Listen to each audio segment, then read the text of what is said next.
Hello, you wonderful people.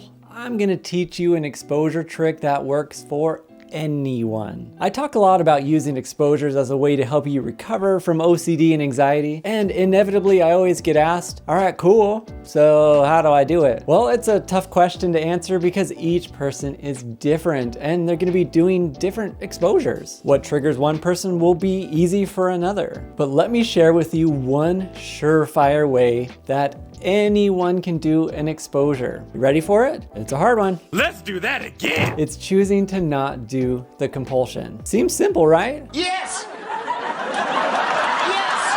Well, if it were that simple, no one would be struggling with this. But let's think about it for a moment. If you weren't doing any compulsions, would OCD and anxiety be a big problem? So here's what I mean about not doing a compulsion. These are the things you may do that you don't really want to be doing. They're like checking, cleaning, reassurance seeking, ordering things, counting, tapping, praying, rumination, just problem solving. You do these because OCD says you have to do them or else. You will feel anxious if you don't do this. Your threat will come true. You won't feel comfortable until you do it. So what you do is you spend time writing down all the compulsions. You rank them from easiest to hardest to break. Pick the easiest and try to remove it from your life. You change routines, you build confidence, you choose to because you always have a choice. You actually do. That's the important part to remember. You actually have a choice. You can choose to not do it. What happens is that by not doing the compulsion, you're feeling more anxious. More anxious? Why would I want to do that? Well, you want your body to tolerate anxiety and the uncomfortable feelings. It proves to you that you don't have to do anything to fix it. The anxiety reduces all on its own, and the urge to do the compulsion eventually fades. When you're super comfortable with eliminating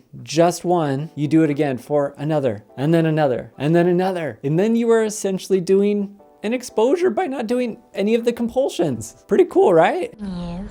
While it can be helpful to focus our time on facing a fear and practicing not doing the compulsion, for some they get so stuck on not knowing what to do. What exposure am I supposed to do? Am I doing it right? And that's where this method comes in. If I stop running from the fire that's not really there, I will adapt to the alarms. They won't seem important. I won't be falling for the traps anymore. Well, so will this work the same as me doing an exposure? Well, yes. Actually, first and foremost, choosing to not do a compulsion breaks the cycle of OCD. It interrupts the reinforcement loop and weakens that grip that anxiety has on our lives. Over time, the anxiety associated with our triggers reduces, leading to a decrease in anxiety levels. Another incredible benefit is that we regain control. OCD can often dictate somebody's actions, making them feel like they're prisoners in their own mind. But by choosing to not do the compulsion, we are taking back control. Moreover, this practice strengthens our resilience. As we confront our fears over and over and over again, we resist the urge to perform the compulsion, and we prove to ourselves that we can handle anxiety. We can become more confident in our ability to face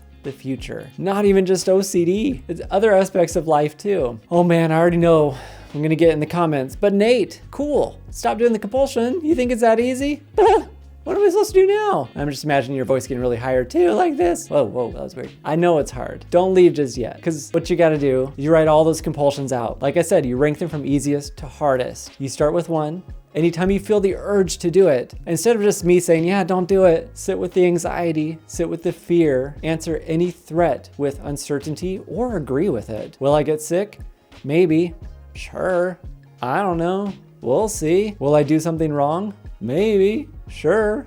I don't know. We'll see. Will I ruin my future? Sure. Totally. Maybe. I don't know. We'll see. Will this last all day long and I won't be able to concentrate? I'm supposed to take a test later. Yeah, I don't know. Maybe. Sure. Okay. You get it? Every single time there's a threat, I'm teaching my brain I'm no longer figuring this out. You're gonna feel like you're risking big time, but that's what you gotta do. There is reward when we take this risk, because we're doing it every day anyway with other things. The reward is freedom. You find out that these threats have been lying to you this whole time, but the only way to know it is to experience the lies. For a worksheet to help you recognize these compulsions and learn the OCD treatment, I have my step-by-step course and I've got it all outlined. So if you want this worksheet and more, I'll link that down in the description. I also want to know what compulsion you're willing to give up today. Let me know down in the comments. And go see this video right here, or right here. I don't know where I'm going to put it, but go see it. It's going to help you in your OCD recovery journey. Now let's get to it. Thanks so much for watching, and I will see you next time.